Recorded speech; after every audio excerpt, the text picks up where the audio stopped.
Hello gamers, my name is Foxfire and welcome back to the channel.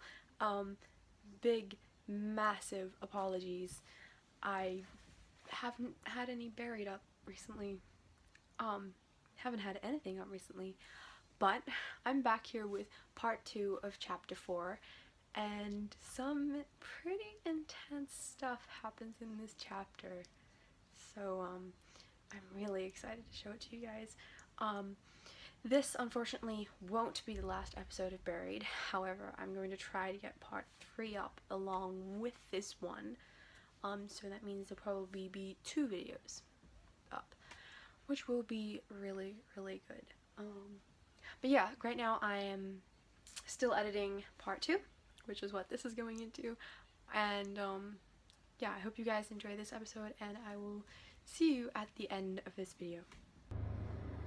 Save your ammo, run. Sorry, I just need to see what time it is. Good idea, says Amy, and with that we turn around and sprint onto the out onto the hangar floor. Okay. Sorry, I just had to check what time it was. Continue. Sorry.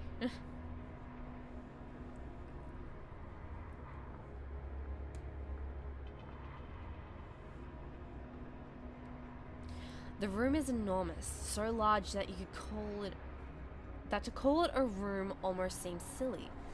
A large concrete floor stretches out below an expansive lofted ceiling.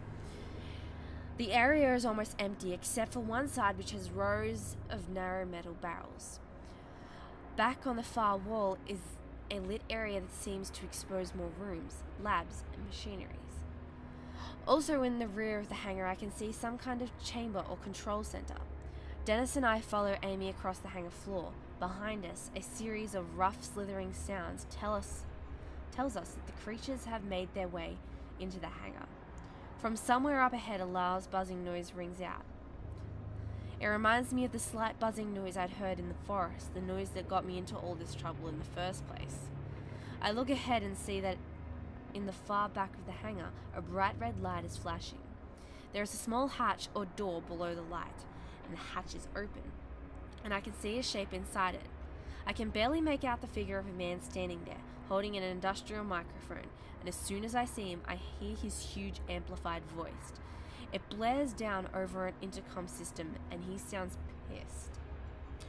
"I don't know who the hell you are," he says, "but this is a government facility on lockdown and there are protocols to shit." I assume the curse coincides with the exact moment he sees the creatures. They are making their way through the hangar doors. There may be 20 feet between us and the creatures. I act instinctively, firing twice as the handgun comes alive in my hands. One shot goes into the core of one monster, causing it to jerk backwards. Another shot slows down another, and the accuracy I get with a 9mm is amazing. Amy and Dennis take the cue and start firing as well. The floor becomes littered with a swirling white fluid from the wounded creatures' bodies, but they are not slowing down. The alarm keeps shrieking behind us, and when I turn to see if anything has changed back there, I trip over my own feet. I hit the ground hard and in almost a comic fashion, slide several feet across the floor. From the ground, I see that we have managed to turn back 4 of them, but also I see that my estimate of a dozen is off. There are at least 20 of them. Their sick, dim light, sinister and gloomy. Their appendages seem to bind together as they come forward. My only hope of survival is that man in the far doorway has somehow shuts the hangar doors. His voice comes blaring over the intercom again, broken by the booming noise of gunfire that we're laying down. "Run here," towards the isolation chamber. I'm not sure how much time we have, and I realize that I can sprint ahead of Amy and Dennis, or I can hang back and give them cover. Give them cover. Give them cover. Go inside where that guy is, I say. I'll make sure that we don't have any of those things right on our tails. I'll hold them back for a while. I know that sounds macho, but it feels like the right thing to do. I have to at least try to give them some sort of chance for escape. So as Amy and Dennis run through the doors, I blast the next thing that I see moving. all I get in my troubles is a static-like hiss and a high-pitched whistling noise. I'm able to beat them back a bit, forcing them to scatter. Each flicker of light is a small victory, if nothing else. I'm buying Amy and Dennis time. When I'm certain there's nothing more I can do, I turn and run. I hustle, quickly catching up to Amy and Dennis, who stop and turn to provide me with cover fire. There, Amy says, pointing to the small door where the man was standing earlier. The swarm is less than 15 feet away now, so furious they are pushing through one another to get to us. I raise the handgun and fire, taking my time to aim. I hit one in the spider-like part of its body. I fire again, this time taking one in the core. I place 2 more rounds into this creature, eventually causing it to move backwards. We're in the middle of the hangar floor now, with isolation chamber ahead and monsters behind. Beside me, Dennis also fires, and the kick of the gun jolts him, probably a result of him being weakened from the blood loss. His shot lands true though, causing a jerking stumble and a flickering of its light. We're almost in, Amy yells as we get closer to the door, and we hope will save us. Tell Dennis and Amy to go in first. That's what I would do. Get inside, I tell Amy and Dennis, motioning for them to get moving with my gun. I open the door and give Dennis a push towards it. He resists, more eager to try taking down another one of the beasts before he makes it to safety, but he eventually gives in. I wait a beat to make sure Amy is inside too.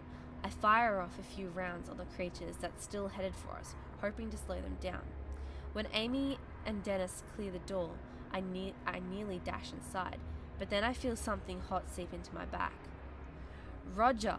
Dennis yells. The pain in my back is so immense that I barely notice the fact that I'm being lifted from the floor. I look down and see that one of those creatures is using its flowing arms to grab me by my waist, its tentacles wrapping around me. It lifts me into the air as if presenting me as a trophy to its friends. I try to focus, attempting to angle my arm in a way that would allow me to aim the handgun and place a bullet in its body, but it's shaking me violently, and as body parts are appearing and disappearing in a way that makes no sense. Another oddity of its structure. I can literally do nothing, then hang there like a rag doll, hoping to be saved. As it continues to hoist me up, screeching its approval, Dennis comes back out of the room and fires off a shot. The bullet catches the monster on the underside of its core, sending it backwards and causing it to freeze for a moment. It releases me and I hit the ground, dropping my gun and finding myself unable to breathe. I feel slightly dizzy, but it fades when I see Dennis is still standing outside the door. He's firing into the beast like a madman, and he doesn't see the one to his left coming along the edge. I'm going to push him out of the way.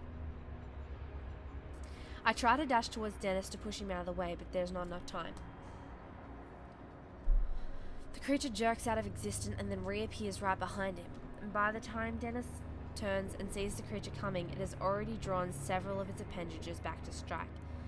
Dennis tries to raise his arm, but it's knocked away by one of the tentacles. A second tentacle strikes, and Dennis is spun around and thrown off balance by the attack. Dennis catches himself before falling. A third tentacle wraps around Dennis's forearm, and I can see it squeeze, tightening instantly. The tip of the appendage passes clean through his hand. It's a blood-soaked tip poking out through his palm. Dennis's face grimaces with pain as he tries to wrench his arm free, but the creature's tentacle has his hand speared, like a nail through wood. In a moment of dark clarity, I realize that I can free him with a clean shot at the monster's tentacles, but it will likely mean blowing Dennis's hand off. "Dennis," I yell over one of the creature's high-pitched statics down. "Can you get free? I have a shot, maybe." "No," Dennis gasps, and the creature tosses him around by his hand like a puppet. "Don't shoot, I can get free." I can't tell if he's right, but the other monsters are starting to encircle him. I need to act fast. Okay, this is going to be a spoiler. I know what happens.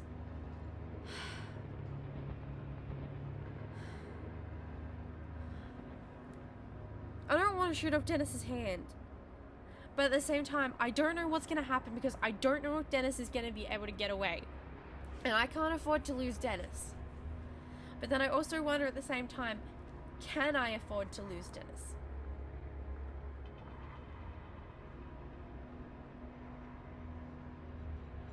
And a lot of playthroughs I've watched have shot off Dennis's hand.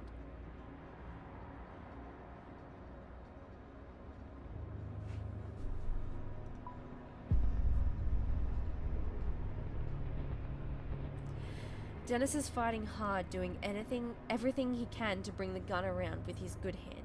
He's screaming as he tries to tear his hand away, screaming in both fury and desperation.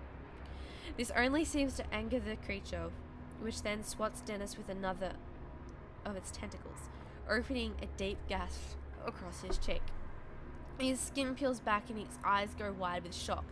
The creature drops him to the ground as if playing with him, and then the floor and space around Dennis seem to warp. And that's the moment I know it's over. 3 others swarm him, surrounding what remains of his fallen body. I don't even hear Dennis scream. And there is a frenzy of crackling, sickling wail sound, and after that, there's nothing else. Fury, sorrow, and absolute rage surge through my heart. I grab my gun as the remaining beasts come toward me. They'll kill me, but I don't care. This is war, and as far as I'm concerned, this is. Amy grabs me from behind and pulls me hard inside. I try fighting her off, but she's persistent, and part of my mind knows she's right. Don't be an idiot, she yells to me. She practically throws me through the doorway as I fall. I hear her fire off 2 shots before slamming the door closed behind her. I watch barely as she punches a few buttons into a control pad on the wall. This is followed by a metallic click as the door locks. We are safe in the chamber, but Dennis is gone.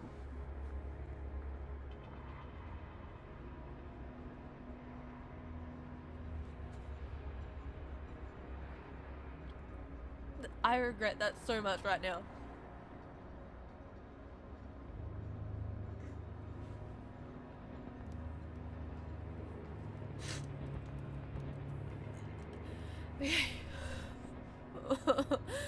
I feel like such a terrible person right now because I seriously regret that so much.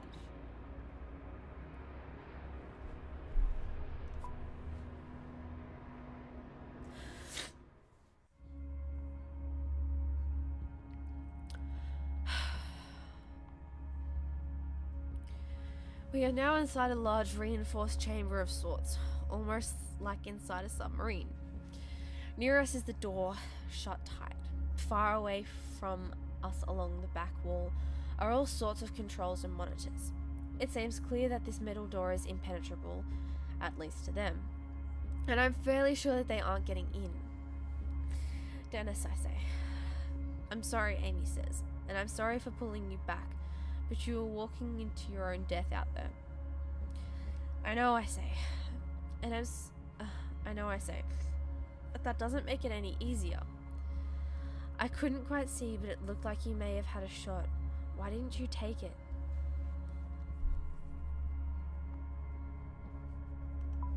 He told me not to shoot. I had to respect that. Roger, Amy says. My God, I'm sorry. He's dead, I say, hoping that speaking the words will help me understand what just happened. I came through all of this to try and save him, and now he's dead. How did this happen? Why did I listen to him? Out of nowhere, an image of Dennis pumping his fist after winning game of pool pops into my head, and I can't reconcile that happy image with what I just saw. I feel myself zoning out, wanting to just give up, but I'm stubborn, and the fact that Dennis is dead is a cruel motivator. I have to get out of here, I say. What I don't say is that I have to get out of here, so all this trouble would have been worth something. We are interrupted by a man's voice booming behind us. Just what in the hell do you think you're doing? The man roars. He's an older man who seems to exude power and authority, but he also looks tired and scared. I assume this is Barksdale. He walks over to us from the back recess of the chamber. We didn't have a choice, Amy responds. We had to. Did you override the locks on the hangar doors, Barksdale commands. Yes, I did, but we had to. Do you have any idea what you could have done? Amy doesn't answer that right away. She is furious. But she's also scared and visibly exhausted. I'm just gonna shut up now because, yeah, I'm just fucking sick of making these bad decisions. Look, Barksdale, you can berate me and lecture me all you want when this mess is over. But right now, you have a wounded civilian here, and as you see, several entities are trying to get into this room. So if you could actually do something instead of sitting on your throne and yelling at me, that would be great. I am impressed by her guts and wonder if there is a sort of beef between the two of them. Surely working in a place like this could cause some stress and tension between people. As we wait, I notice a small peephole in the door. I go to it and look out to the things. They're still looking for a way in, but finding no success. And I wonder if they can sense or somehow see me through the door. I don't kind of know what the term flip them bird means, so I'm just gonna do nothing. I still don't understand what these things are capable of, and trying to figure out it hurts my head, so I decide to leave them be. You'll be reprimanded for speaking to me in such a way, Barksdale says to Amy. Reprimand me all you want. I'd like to survive this first. Cover your ears, Barksdale shouts, walking away from the far end of the room. Stay put until you hear back from me. Thank you, Amy says with a fire to her voice. And she turns to me and says, better to do what the man says. I'm really not up for arguing right now. I clap my hands over my ears just in time to protect my hearing from a deafening blast. I can still feel my blood rushing out and wonder if this is what Dennis felt like at the beginning of his end. Before the sorrow of losing Dennis can consume me, something else slaps against the wall of the room with a tremendous force. I assume it's just another one of the monsters slithering along the floor. Whoa, I'm sorry, I just got extremely confused just then. I assume this is just another one of the monsters slithering along the wall, but when I turn back towards the door, I hear something surprising. More bursts of a loud explosive noise start ringing out. Looking through the peephole again, I see a core of one of those beasts explode. It vanishes in a puff of smoke and clear liquid.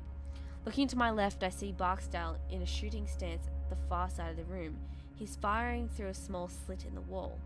He's using some high-powered weapon, the likes which I've never seen. And I see a slight movement as the gun kicks, accompanied by the flicker of white light. Immediately, another monster is down, its tentacles failing around aimlessly as most of its core is torn through. I instantly feel gratitude and an immense satisfaction in knowing that they are being picked off in such a way. As much as I would love to watch it, we've already seen what's going on, so sitting down and resting is very important because I feel like stuff's about to get messy. I slide down against the door and simply wait, listening to the occasional patter of what I assume is their blood on the wall. And I don't care. It feels nice to lay down. When the firing is over, I barely even notice it. Soon after, Barksdale walks back over to our side of the room. They're all gone, Barksdale says, and I have resealed the hangar doors. How'd you kill them like that, I ask. Classified weapons that, quite frankly, you have no business being near. Amy gets to her feet and returns to the panel on the wall. Thanks. How badly is the civilian hurt, Barksdale asks Amy, as if I'm not good enough for him to speak to. A nasty cut, Amy answers. If he gets some quick attention, he'll be okay. Okay, I'll have Strickland get a med kit. Strickland survived? Amy asks, sounding cheerful. Yes, and until you and your friend showed up, I thought we were the only ones. Hang tight, she's on her way. And with that, he retreats away to the back of the room, as if he can't stand to be around us. Amy approaches me and looks over me. You're in good hands. Strickland will be able to patch you up. Is she a doctor or something? Sort of. She's a physicist. but oddly enough, she spent time as a trauma nurse in the army. Is Strickland a friend of yours? I ask. Amy chuckles. Yeah, we've known each other for a while. Only women in a sea of overachieving men. I'm just going to ignore Barksdale at the moment, because I know he's bad. I am. We usually have lunch together, she says, and she's helped me out a few tight spots in my career. Within a few seconds, the door behind us opens up, and a woman appears from the back further in the chamber. She enters the room with what looks like a small suitcase. She is dressed in a very basic and drab military getup, complete with holstered cider. My name is Cotty Strickland, she says, getting straight to the point. I can patch you up pretty good, but it's going to hurt. I nod, honestly not caring about how much it hurts. My God, I just wanted to get out of here, to get home. I sit down and let's see if we can get your shirt off, Strickland says. I sit down and slowly start unbuttoning my shirt. She has to help me slip it off my shoulders, but we manage. How bad is it, I ask. Bad, she says. It almost looks like a burn, but I've seen much worse. I might as well talk to Strickland, if only to distract myself from the pain. What's your story? This is a really long episode. Strickland rolls her eyes as she gathers up a needle and some thread.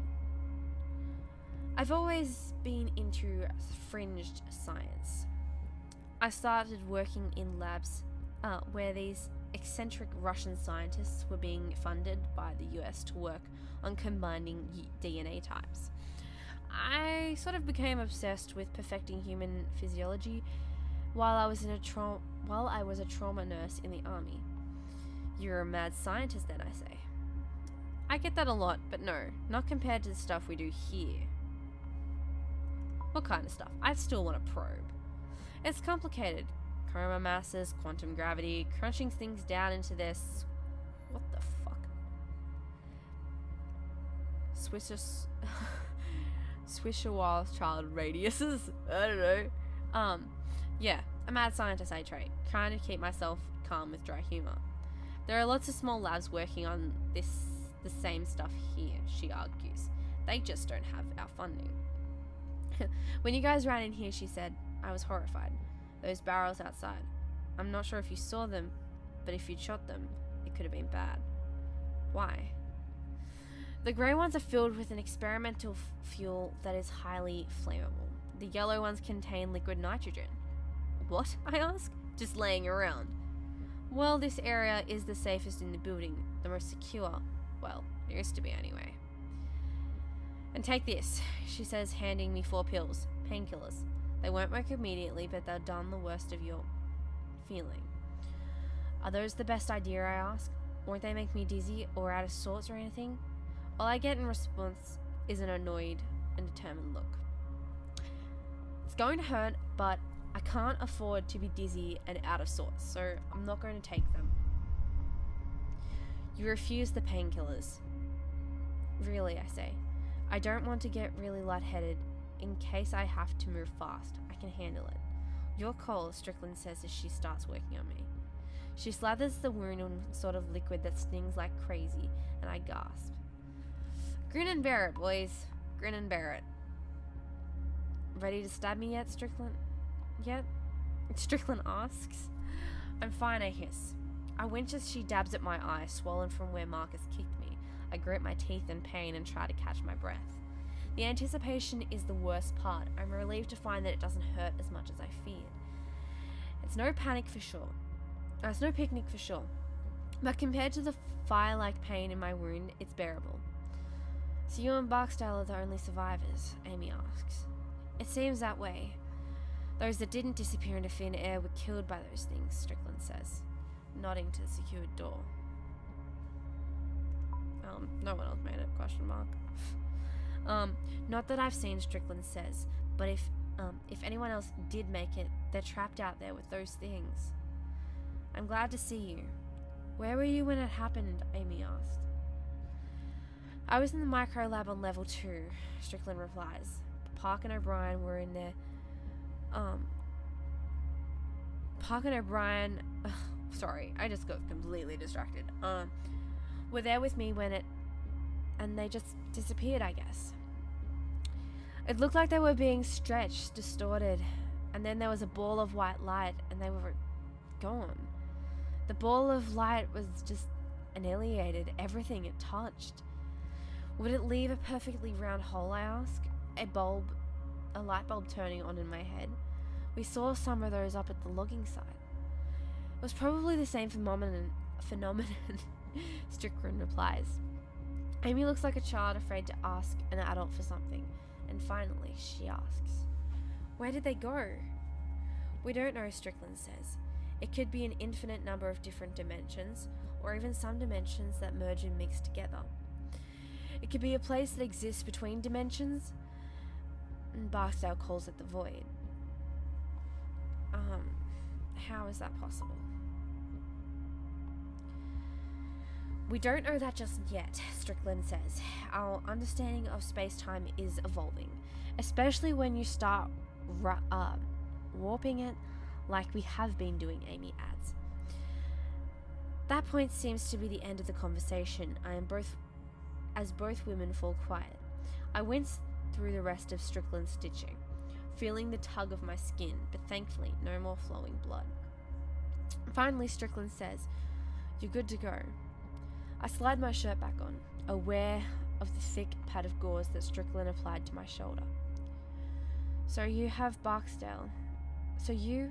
have you and Barksdale been able to contain all those oh my god.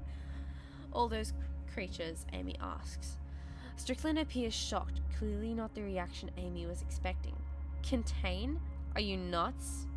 Do you not know what's happening? Amy's eyes widen in fearful confusion. What do you mean? What's happening? Other than the initial experiment a failure. The anomalies are becoming more numerous, and further from the source, Strickland says. The casual humour in her voice is now gone. Further from the source? From the location of the original experiment, she says. The experiments caused the first door to open, and it set off a chain reaction. They are gaining momentum among genestes emanating from the facility. It's these pockets of erotic matter and negative energy that are letting those things in. What the hell does that mean, I ask? It means, Amy chimes in, that those doorways and monsters are starting to appear all over the facility, maybe even the surface. Not yet, luckily, Strickland says, but the doorways will start appearing in the surface, and it won't stop there. The anomalies reach could extend infinitely as far as we know. Those entities will appear on the surface in other states, other countries. Holy shit, I say. You mean the world is going to be overrun? The horror of the past few hours has made me ready to believe anything, but this is almost too much. Unfortunately, yes, Strickland says. My God, Amy says, stepping away. Isn't there anything we can do? There is a last resort, Strickland says, her eyes darting over to Barksdale at the back of the room. There's an emergency failsafe switch. What? Amy says. I've never heard of that. Where? You weren't cleared for it, Strickland replies. And that switch, Amy says, is a way to stop this. Yes, Strickland says, seeming uneasy with the conversation. Then why haven't you hit the switch already? Well, there's two problems with hitting it, Strickland replies. The switch is our eraser. It destroys the entire facility and terminates any systems or experiments that are being conducted. It's also an emergency shutdown for an interdimensional travels. It puts an event horizon around the facility. What the hell is that, I ask? Sorry. I'm so tired. It's the perimeter of a black hole, she replies, the boundary inside which nothing can escape, not even light. So the first problem is we'd all be killed, sucked into a black hole before we had time to evacuate. The second reason, Strickland whispers, suddenly quiet, is Barksdale won't allow it. What? Amy gasps. Why not? He wants to allow those things to flood to the surface. Thousands, millions will die. Strickland puts her hands up, silencing Amy. They both peer over to the far side of the room where Barksdale has his back turned. I know. He says he doesn't care. He says he'll be happy to be rid of the oversight so he can continue his own work. The oversight? Amy almost screams, regaining control of her voice when Strickland gives her another look of warning. You mean our government, I ask. He's aware that this could disrupt, even topple our government, and he doesn't care? Strickland sighs. Barksdale is, well, he's off the range right now. He's gone rogue, and he's armed. This comment makes me look towards the handgun I brought in with me. I'd nearly forgotten it in the last few moments. And while Barksdale had his back turned, I take it in my hands and slide it behind me. In time too, as Barksdale walks over from the back of the room to the side of the chamber. He gives Strickland a suspicious look before speaking to her. Is the civilian going to survive, he asks. Yes, he's stitched up and good to go, Strickland replies. That's great news, Barksdale says. I'm sitting right here, I say sarcastically. You can actually speak to me, you know. Amy, it's quite nice to see that you have survived, he says. Were there any others? The aloof way this asshole is talking to us is getting under my skin. A guy named Marcus that works on the first level from IT, Amy says, and that's all I know for sure. Marcus Pabscott. Barksdale says, where is he? It's fucking, I'm proud I killed him. I'm kinda happy I did that, actually. It's like a good revenge. He put us in an impossible situation, I say. I was forced to kill him. Barksdale raises one of his eyebrows and lets out a smile. Yes, we're often forced to do unspeakable things for survival. Tell me, have you ever killed before? No, I answer, but he lost his mind. He was violent and careful. He says with something like a dark humor in his voice. You just admitted to killing a federal employee. Barksdale seems to think about something and then looks directly at me. You're with the logging crew, aren't you? Remind me, how did you get here again? We were searching for our crew. I feel like I've told this story a billion times. Makes sense. The cloaks for the entrance shed are tied to a primary source, Barksdale said, and we lost primary power just before the experiment failed. Cloak? Yes, Strickland says. The shed you entered is usually not visible to the naked eye. Depending on the power sources that were damaged, Barksdale continues, it could have also shut down the locking systems before the backups kicked in. Everything is starting to make sense now, and from the very start, it seemed peculiar that we'd so easily been able to walk through into a place like this.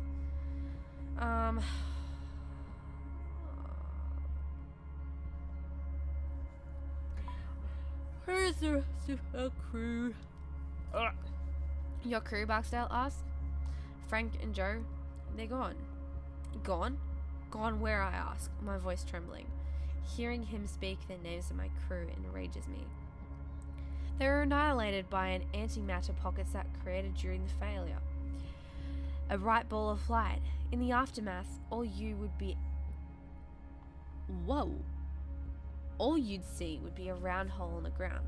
Barksdale says this as if he's sharing yesterday's sports scores. I let my face crumble into my hands. I had suspected this. All this time, they were already dead. What fucking caused the experiment to fail? Your crew hit one of our main power lines. We aren't exactly sure how, but we know that's what did it. You're trying to blame all of this on me, I roar. The timing was unfortunate, Barksdale says. So, Amy says, what do we do now? Now it's time to continue our work, Barksdale says calmly, turning away to the instruments on the wall. I really want to say he's insane. And honestly, if I was in this situation, that's probably what I would say in my head. But I'm just gonna keep quiet. The guy sounds like a complete lunatic, but he's a lunatic that's accustomed to power and armed with some type of advanced weaponry. So I keep my intentions unspoken, assuming Barksdale is going to be, fuck me, is used to going unchallenged by people he considers beneath him. He certainly seems like that type. I want to continue my work, Barksdale muses. Other researchers will eventually discover what we have, sure. But I want it to be me. This is my laboratory. These are my experiments. The work I've led here will earn me my place in history. And quite frankly, I don't need to explain it to you. Up on the surface, they'll struggle to defend themselves, and since they won't know what they're dealing with, I have the necessary weapons.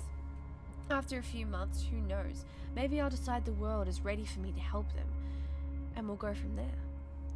He turns his back to us and he says this, walking to the far side of the chamber, like we're some kind of distraction. Amy takes the opportunity to whisper to us. We need to hit that switch, Amy says. It's the only option. What he's saying is murder, treason, genocide. She looks over at Strickland for support, trailing off. But Strickland looks at the ground, clearly torn. She won't look anyone in the eye and makes an effort not to look at Barksdale. He seems so distracted with whatever instruments he's studying on the far side of the room. At this moment, I realize my body feels like a bomb went off inside it. Maybe those painkillers wouldn't have been so bad. Strickland finally whispers a response. Even if we decide that we want to hit that switch, Barksdale won't allow us. Keep a level head. Need to stay level. Maybe you guys can make a break for it, Strickland whispers. Where is the switch located, Amy asks. There's an elevator out in the hangar, Strickland says. Take it to the basement and the switch is at the end of a long tunnel. But Strickland never finishes. Two things happen as she speaks, her mouth stopping mid-sentence. First, a loud booming noise rings out, and the top of her head seems to explode. Oh god, okay. Amy screams out in surprise as I jump back in shock as Strickland's body collapses beside me. Behind her fallen body, Barksdale's holding his experimental rifle. Now he's pointing it at us. That's not... Oh, I forgot that happened. Ugh.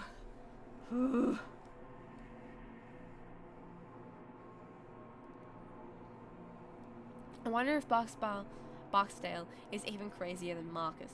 He just shot a woman that worked for him to keep her quiet. Surely he wouldn't have an issue with killing me. Now Barksdale's kids yells, no more whispering, no more secrets. You two will stay in here. And get away from that door. If anyone whispers one more thing, I'll blow your heads off. My mind is racing to figure out a way to get through the secured door into the hangar. And beyond that, there was the failsafe switch. Insulting Barksdale, I don't really piss him off, but I'm just gonna make a distraction.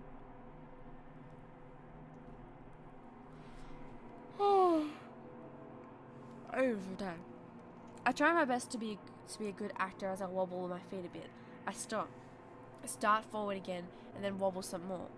Amy is apparently catching on because she's at my side in a second. She looks over to Barksdale and says, he's lost a lot of blood. Let me check his wounds real quick. After he dared to talk to me like that? He's been through a lot, she argues. He's clearly delusional. You can check him back here, Barksdale says. You have 30 seconds to get away from that door or I will. I stretch out my acting skills and actually stumble to a knee. I take a show of trying to get to my feet and stand for a moment. I'm okay. I say, I'm okay.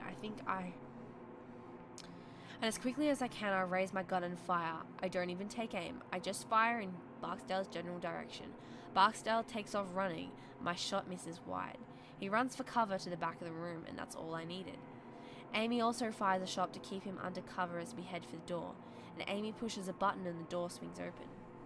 Barksdale will be on us in a second, so we dash out into the hangar, ready to defend ourselves. Okay guys, well that was part 2 of Buried.